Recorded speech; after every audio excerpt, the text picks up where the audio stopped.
Coucou, alors je reviens devant vous pour vous faire un petit tuto parchemin. C'est ce que m'avait demandé Gégé. Donc du coup, je dis bah, c'est facile. Enfin, puis à fin de compte, je me suis dit, bah, je sais pas, t'en as jamais fait. Enfin, c'est que ça m'a pas semblé compliqué. Alors, comment moi je fais? On n'a pas le droit de citer des marques, bah, c'est pas de bol. Je mets un fond d'eau. Je garde mes filtres d'une certaine machine, d'une certaine marque, puisqu'on n'a plus le droit aux marques. Soit c'est ce que je fais aussi pour mes papiers de junk journaux, mais en fait, vous pouvez le faire avec du thé et vos sachets de thé, ce qui fait que vous n'aurez pas la même coloration et certainement pas du coup les mêmes odeurs. Et moi, le café, vous allez vous dire, mais qu'est-ce que tu fabriques avec des trucs soit dit en passant, le marc de café, vous en mettez dans vos canalisations, c'est superbe. Vous mettez en bas de vos fleurs, c'est évite d'avoir des pucerons. Enfin, voilà, hein. On n'est plus du tout la saison des pucerons. Mais pour mes canalisations, c'est très bien. Donc, soit, alors vous pouvez faire des clifouillures. Vous pouvez tremper dans le jus, c'est-à-dire votre jus de café délayé. Là, l'espèce de flotte marron. Vous pouvez donc juste tremper votre papier, etc. Là, moi, pour vraiment l'aspect parchemin, ce que je vais faire, c'est, je vais prendre mon filtre qui est plein d'eau, hein, pas plein de bouillasse, et je vais juste badigeonner comme ça. Alors, si vous n'avez pas de filtre, vous prenez votre marc à café avec, je sais pas moi, du sopalin, enfin ce que vous voulez. Et voilà. Ça, n'est-ce pas? Je vais le faire chauffer au four. Vous restez à côté, parce que c'est du papier, donc il ne faut pas que vous fichiez le feu non plus, hein, parce que du papier, ça s'embrase. Je suis en train de chercher mes lingettes, parce que j'en ai plein les mains. Ah, elles sont tombées. Donc, vous restez à côté. Je reviens parce que du coup, j'ai préparé plusieurs feuilles pour vous montrer au fur et à mesure. Et pendant ce temps-là, lui, il va chauffer. D'accord? Faudra faire des deux côtés. Cependant, le travail du papier, en fait, c'est long. Dans le sens où là, il faut qu'il soit fait. Une fois que vous avez fait une face, il faut faire l'autre face. Je vais vous le faire chauffer. Et comme ça, vous verrez. Alors, pause. Donc me voilà revenu. Il va falloir que vous aimiez la patouille, avoir les mains cracra et avoir des plans de travail qui vont se salir très vite, hein, je vous le dis. Donc voilà, on a ça. Ce qui fait que si vous ne faites pas de l'autre côté, vous avez ça. C'est moins imprégné. Moi, j'aime bien que mes papiers soient très imprégnés, n'est-ce pas? Donc, pour le coup, j'ai déjà fait celui-ci. Ensuite, je suis partie d'une feuille, je ne vous l'ai pas dit, blanche 80. D'accord? Ensuite, va falloir, tout ça, attention, hein, c'est des tutos, c'est un tuto, je vous le dis à l'avance, il faut quand même savoir où vous mettez les pieds et que là, on va utiliser un truc un peu dangereux, d'accord? Donc j'arrive, je ne l'ai pas pris avec moi. Voilà, va falloir brûler les bords avant d'ancrer. C'est ce qui va vous donner cet aspect aussi vieilli. Donc on fait très attention, on ne fiche pas le feu à la feuille, on fait juste passer la flamme. Et dès que vous voyez que ça prend un peu, vous soufflez et vous faites tomber la cendre. D'accord? Donc, c'est un long travail. Mais c'est ce qui fait que votre feuille prend cet aspect, vous voyez, même noirci, avant d'ancrer. Donc là, on fait une pause, hein, parce que vous n'allez pas me regarder faire toute la feuille. Je reviens avec la feuille qui a commencé à être abîmée parchemin. D'accord? Donc, me voilà revenu. En fait, dès que ça prend flamme, je souffle. Et après, je laisse le papier se consumer, s'auto-éteindre de lui-même. Ce qui vous donne ce petit aspect vraiment cramé. D'accord? Maintenant, on va le vieillir. On peut le vieillir de différentes façons. Ah oui, tiens, c'est ça que j'avais pensé après. On va voir. On fera un test après. Donc là, je prends déjà... Ah oui, on va plus le droit des marques. Oh, ça va être embêtant, ça. Hein. Bon, bref. Si, je peux peut-être vous dire quand même quelle teinte c'est, sans vous dire l'encre. C'est de la broue de noix. Gégé va rigoler en disant, ah bah oui, bah ça, ta broue de noix. Parce qu'elle l'a prise, elle me faisait confiance. Elle a dit, oh, mais enfin, je sais plus comment elle la trouve. Peut-être un peu trop rouge ou un peu trop chaude, en fait. Et oui, si possible. Hop, on prend donc. Enfin, moi je l'aime, hein, ma brune noix. Donc, c'est un marron que j'aime assez parce qu'en effet, c'est vrai, il est chaud. C'est pas un marron froid. Donc, vous voyez, je repasse grossièrement sur tous les angles et je décharge en fait tout mon applicateur. Hein. D'ailleurs, je suis en train de me dire qu'il va falloir peut-être que j'achète la troisième parce que je vois que là, elle commence à fatiguer, j'ai l'impression. Voilà.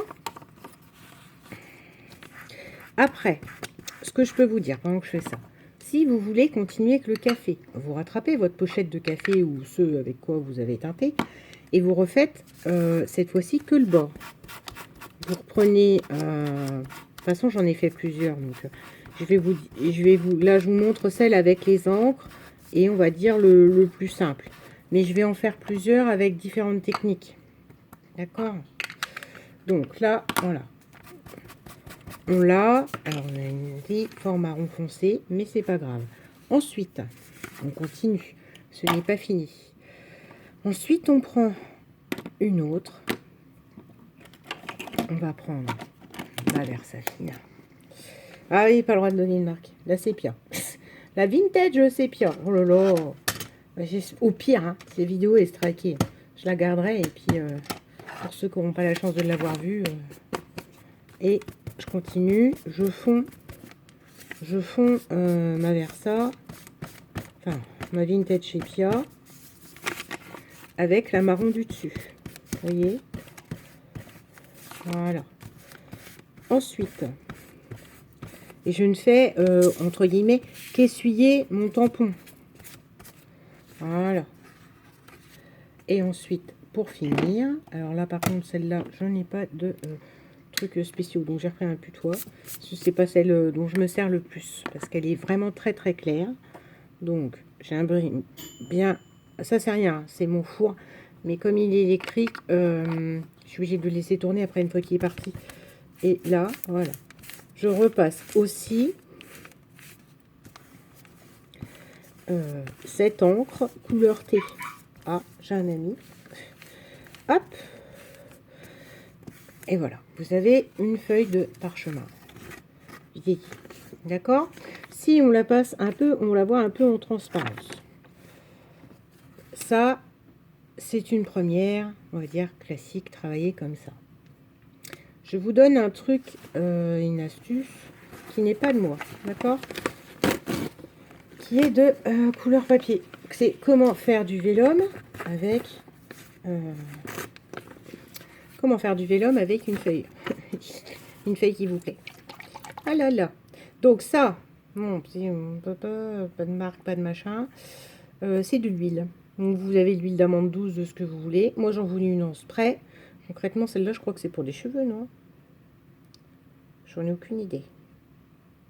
Visage, corps et cheveux. Ah bon, on met ça sur son corps? Parce que j'aime pas trop les huiles en fait. J'aime pas, sur moi j'aime pas. Mon oeil, mais parce que c'est pour bronzer. Alors, donc moi ce qui m'intéressait c'est qu'elle soit en spray. Ça c'est de l'huile de jojoba. Vous prenez de l'huile d'amande douce de ce que vous voulez. Enfin peut-être avec une senteur que vous aimez. Et vous spritchez, comme dirait Chris Collard, votre feuille. Ce qui fait que ça va lui donner un aspect transparence par endroit. D'accord? C'est la graisse qui va... Donc là, je me mets loin. C'est pas un grand spray qu'on a là, mais bon. Et après, donc vous laissez déjà l'huile imprégnée. Moi, ce que je fais, c'est que je fais ça comme ça. Je l'étale. Ce qui vous fera un aspect vélum.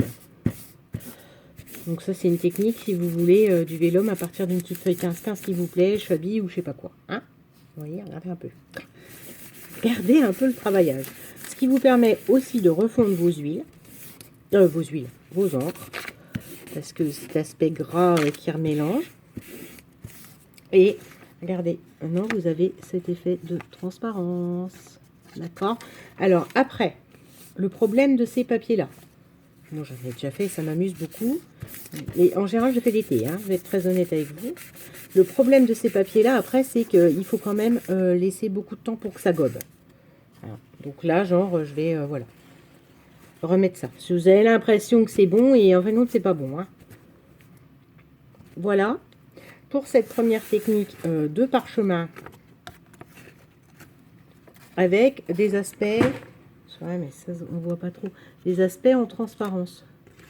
Si je passe ma main derrière, vous voyez. Vous savez que, voilà, le papier, je sais pas, bon, il aurait pu, justement, vieillir différemment, etc. Et normalement, le spray, il fait plus spray, mais là, il m'a fait un petit clout, là. C'est pas terrible. Oui, il est parti en droit au lieu de faire spray. Bon, moi, c'est pas grave. Donc, préparez-vous, quand vous faites des trucs comme ça, c'est pareil, hein. N'ayez pas peur des mélanges des senteurs, hein. Parce que, voilà, moi j'aime beaucoup, hein. Puis c'est ce qui crée le charme de votre papier. Puis regardez, le fait qu'il est cuit, il a cet aspect parchemin. Qu'est-ce que je pourrais vous dire d'autre? Après, on va finir sur celui-là et après on va en faire d'autres. Ce qu'il faudrait maintenant, c'est... Alors, soit, si vous le mettez sur une carte, c'est pas obligé de le faire grand comme moi, hein. Voilà. Vous lui donnez l'aspect des parchemins, vous voyez, tordus, comme ça. Vous pouvez les mettre en rouleau, ce qui fait que pour le coup, bah, quand vous les ouvrez, on a vraiment l'aspect parchemin total. Là, vous avez ça. Voilà, c'est le premier. On continue. Je vais aller en faire d'autres, parce que j'en avais quelques-uns d'avance. Je vais maintenant utiliser d'autres choses que les encres, parce qu'on n'a pas tous, on n'est pas tous fous du vintage, et on n'a pas donc tous des déclinés comme ceci. Il y a encore une autre solution. Par contre, je ne vous garantis pas pour l'écriture de ce que ça peut donner, d'accord? Donc, on fait une pause, je reviens. Alors, me voilà de retour. Avec Houston, nous avons un problème. C'est-à-dire que normalement, je n'arrive pas à mettre la main sur ma cire marron. Donc tant pis, hein. On va partir un peu avec de la cire noire, mais c'est pour vous expliquer donc, que vous avez en magasin cire à chaussures. En tout cas, moi je fais comme ça. Mais c'est une autre façon de teinter vos papiers qui donneront, je vous assure, le plus bel effet aussi. Et lui donneront un aspect lisse. C'est d'ailleurs ce qu'on va faire sur l'autre. Et un peu... je vous dirais un peu imperméabilisant, enfin, c'est un aspect parchemin un peu cireux, enfin, l'image qu'on a des parchemins de dans le temps, hein, enfin de dans le temps, non, mais forcément ils sont dans le temps puisqu'ils sont en parchemin et que voilà. Donc, vous voyez, là je joue beaucoup avec mon encre, enfin avec ma cire. Sachez donc que c'est ce qui serait quand même vachement mieux, c'est la cire marron. Mais je sais pas ce que j'en ai fait. Parce que mes chaussures sont marron, mais c'est pas ça que je mets dessus.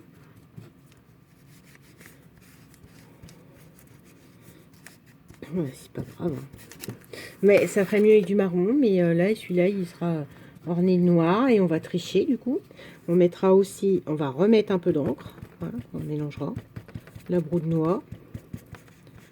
Et comment on mettra avec de l'incolore, mais bon, ça m'embête.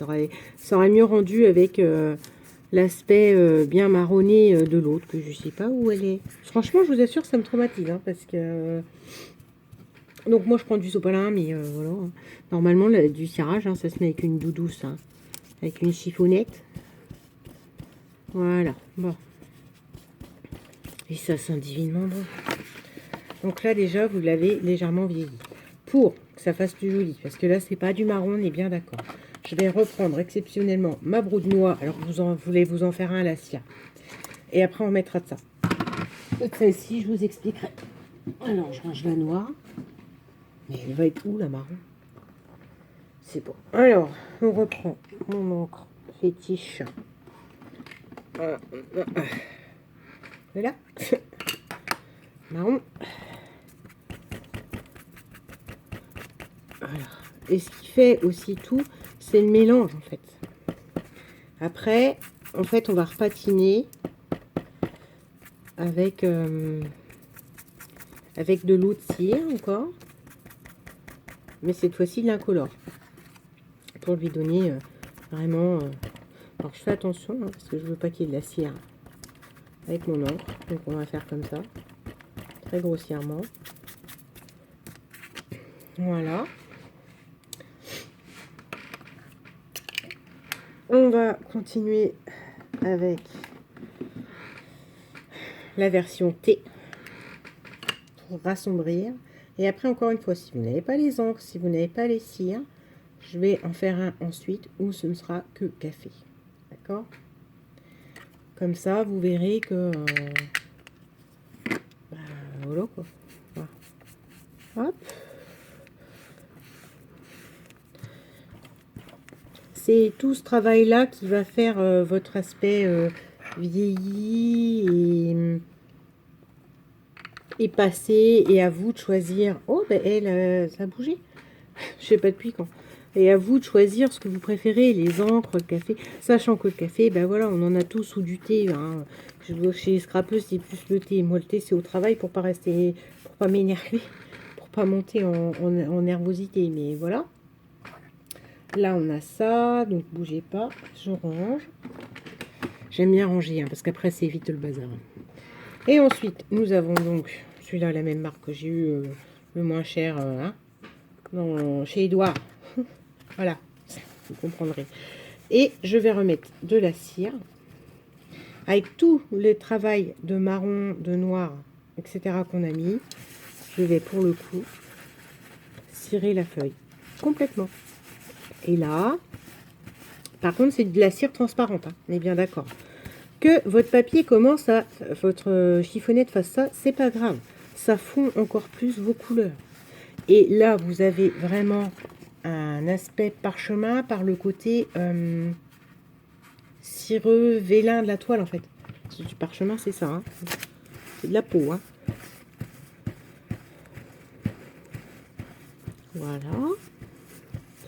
Oh, mais il a un trou. Oh, il a un trou.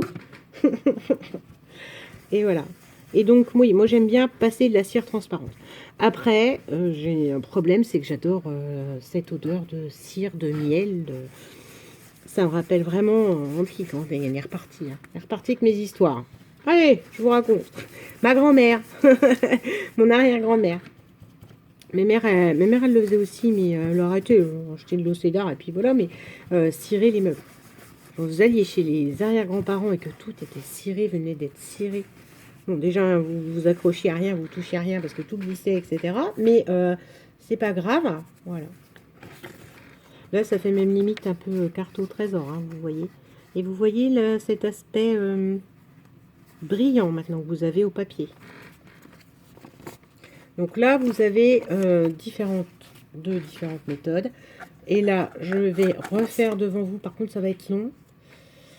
Parce que même si je fais des pauses, je ne vais pas arrêter. Je vais refaire devant vous avec que du café.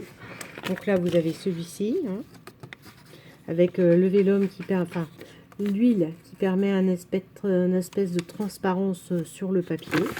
Vous avez aussi le son. Là, vous avez moins ce son parce qu'il est travaillé à la cire. Et pareil, vous pouvez vous le rouler comme ça, etc. Le summum, c'est de faire les deux côtés. Là, moi, je vous montre juste... Oh, je vous assure, cette odeur. Mon Dieu, je pourrais me droguer à cette odeur de miel comme ça. Bon, bref. Je ne vous explique pas. Ça, c'est des cendres. Mon Dieu, il y en a partout. Je continue avec... Attends, j'en avais déjà un de fait complet. Oui, on avait celui-là déjà de fait complet. Et après, je vous en montrerai un deuxième. Mais ça fera une deuxième vidéo, parce qu'on est déjà à 19 minutes. Avec comment on teinte... non, je vais déjà le brûler avant. Et comment on reteinte mes co-cafés. Et là, va falloir s'armer de patience avec vos petits filtres... ou je ne sais pas avec quoi vous teindrez. Enfin, vous teindrez. Hein, parce que moi, j'ai cette machine-là. Enfin, oui, cette machine à café-ci qui permet ça. Ces petites dosettes. Donc, je brûle, je reviens. Donc, me voilà revenu. Vous pouvez pas imaginer ce que ma maison, elle sent bon. Sent bon la cire et le papier brûlé. Donc, n'importe quoi. Alors, vous avez aussi les encres spray, d'accord? Donc, ça, c'est le fameux brouillard de paillettes qui n'apparaît jamais. Donc, voilà. Pour lui donner un peu plus de cachet. Et, d'accord? Et après, vous avez aussi ces techniques-là, vous voyez. J'essaye de vous faire tout, mais Alors, vous reprenez votre filtre, non mouillé, et vous ne refaites que le bord de votre parchemin. Et vous allez le teinter à maintes et maintes reprises, toujours sur le bord. Ce qui fait que ça vous prend plus de temps qu'avec une encre. Par contre, vous pouvez moduler plus facilement et votre papier a une couleur plus uniforme que si vous n'avez pas l'encre marron et tout un dégradé de marron à la Audrey. Hein, si tout le monde n'est pas fan du marron à ce point-là. Enfin, de cet aspect vintage, en fait. C'est pas que j'aime le marron, parce que je crois que j'ai pas d'habit marron. Ça va pas avec mon teint. Mais super, je vous fais la mode aussi. Voilà. Donc, je reviens. On fait chauffer et on fait ça plusieurs fois. Donc, voilà ce que ça redonne avec à nouveau du café plus sur le bord. D'accord? Donc, je vais lui en remettre encore une couche. Parce que je veux qu'il soit vraiment bien patiné sur les bords. Enfin, bien vieilli sur les bords. Donc, on y va, on y retourne.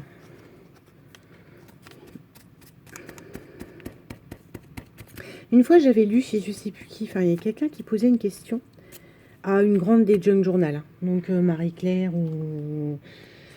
ou Marielle ou Crafty Malaika, pour rappel, hein, mes idoles. Et qui disait, mais on peut faire du papier à l'avance. Donc, vous voyez que oui. Hein.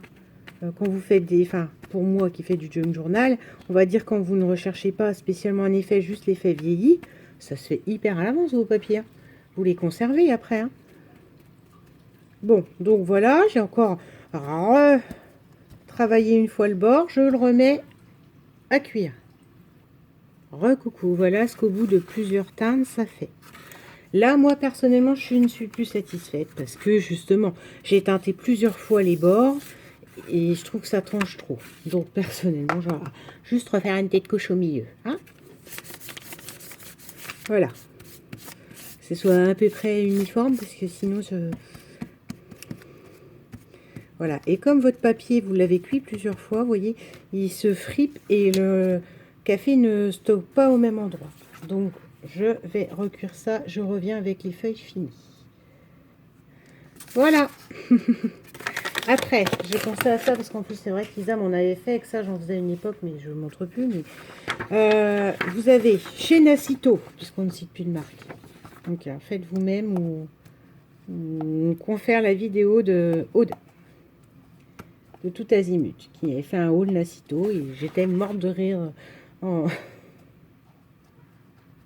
en regardant le truc parce que mon cerveau avait traduit le nom du magasin tout seul en fait quand j'ai vu Nacito et c'est après en relisant que je me suis... et puis parce qu'elle l'a dû le dire dans sa vidéo Nacito, je me suis dit bah oui c'est pas, bref, c'est les lettres dans le désordre. Donc chez Nacito, dans le rayon enfant, vous avez ces papiers de diplôme pour faire genre je sais pas moi, diplôme du meilleur grand frère, de la meilleure grande sœur, ce que vous voulez, qui peuvent donc se prêter aussi avec les papiers, un peu le côté, vous voyez, royauté. Voilà, donc moi je fais comme ça, je vous explique, encore une fois, c'est ça que j'aurais dû vous montrer. Allez, hein. Les teintes, en fait, c'est vous qui les faites. Ce qui est intéressant avec le papier, le café et ce que vous voulez, c'est que c'est vous qui teintez ça, mais alors comme vous le souhaitez, quoi. Si c'est plus foncé à un endroit, si c'est une coulure, on va essayer de faire une coulure dessus. Donc, alors là, bon, alors, le problème c'est que mes filtres ils sont en train de tout gober. Voilà, ouais, vous pouvez faire ça comme ça. Ça vous fera des gouttes. Vous pouvez du coup vous amuser à faire ça, ce qui fera une coulure séchée. Vous voyez ce que je veux dire? Et ce papier diplôme peut très bien être l'équivalent d'un papier parchemin. Donc je le fais chauffer, je vous le remontre et c'est fini pour cette vidéo là. J'arrive. Coucou. Alors me voici revenu avec ce dont je vous parlais, le papier diplôme vieilli. Vous voyez, qui peut aussi faire comme très missive royale, si on veut par là. Donc du coup, vous pouvez en faire plein, enfin, parce qu'après moi j'ai une grande imagination, hein, donc genre, voilà, ça peut être des invitations pour un anniversaire d'une petite fille, genre invitation de la cour, princesse, roulée en papyrus comme ça, etc., etc. Avec un petit cachet de cire au bout, ça se vend sur internet. J'ai déjà essayé, je vais être très honnête, d'en faire avec des chutes de paraffine de mes bougies. C'est pas au point, donc non, je vous montrerai pas parce que c'est pas au point. Là on a donc celui-ci, on a Celui-ci, qui n'est fait uniquement à la cire à l'encre. Normalement, je vous rappelle qu'il faut une cire marron. Hein. C'est parce que là, j'ai jamais réussi à mettre la main sur la mienne. Je sens que ça va chabler si on me l'a emprunté pour cirer des chaussures. Donc voilà, c'est du matériel de scrap, ce n'est pas du truc pour... c'est des chaussures. Alors, là, on a celui-ci qui est uniquement, je vous rappelle, vieilli à plusieurs endroits, plusieurs fois, différemment, avec du café. Vous pouvez le faire... Attends, je vais en parler après. Vous pouvez le faire avec tout ce que vous voulez. Et là, à l'encre, juste à l'encre, au café, et avec cet aspect vélum dont je vous parlais, un peu en transparence, comme s'il avait vieilli. Voilà. Vous pouvez vous amuser à teinter avec plein de choses. Après, la spécialiste, je vous renvoie chez Isa Créa. Hein, il nous fait de tout avec tout et n'importe quoi. C'est encore mieux que moi. Après, moi, je sais que j'ai du mal avec les aliments quand c'est encore alimentaire. Dans le sens où je fais beaucoup de choses à la cannelle parce que j'avais acheté un pot de cannelle pour des sablés de Noël. Hein, et il s'était périmé. Donc, ça ne me gêne pas. Par contre, mon curry, que j'adore par-dessus tout, il est encore viable là. Il va encore dans ma nourriture. Donc, du coup, j'ai du mal à utiliser. Si la denrée est périmée, go. Si c'est pas périmé, j'ai du mal. Mais vous pouvez donc teinter avec tout ce qui vous amuse. Hein. Du paprika, du safran, du curry, que sais-je moi. Enfin, voilà quoi. C'est à vous de vous faire plaisir. Et en plus, du coup, faites-vous plaisir en pensant aussi aux odeurs. Voilà. C'est quand même un plaisir de tourner ces papiers. Enfin, je vous assure, là, celui-là, là. Qui a la cire, c'est... Regardez comme il est beau, il a un aspect brillant, tout. Ah, bon, bref. Voilà, voilà, voilà. Pour ça. Après, je vais faire un deuxième tuto là-dessus. Mais honnêtement, c'est juste, je pense, donc je teste. Hein. Ça va être un test... un test, et toujours dans ces idées de papier vieilli, mais cette fois-ci, j'irai plus vers le papyrus. Là, j'ai fait du parchemin, donc classique avec une feuille. Une feuille blanche. Je voulais vous dire, moins elle est épaisse, mieux elle se colore. Hein. Donc là, je ne vais pas vous dire du 120 grammes. Non, non, non. Prenez de la 80 grammes, voire de la 70 grammes bas de gamme. Et votre feuille se teintera encore mieux. Voilà pour ce petit tuto qui, j'espère, vous a plu ou vous donnera des idées ou envie de tester ou... Voilà, mes petites mamailles personnelles. Et je reviens avec un tuto parchemin dans cette même idée-là, mais voilà. J'ai envie de tester un truc. Bisous!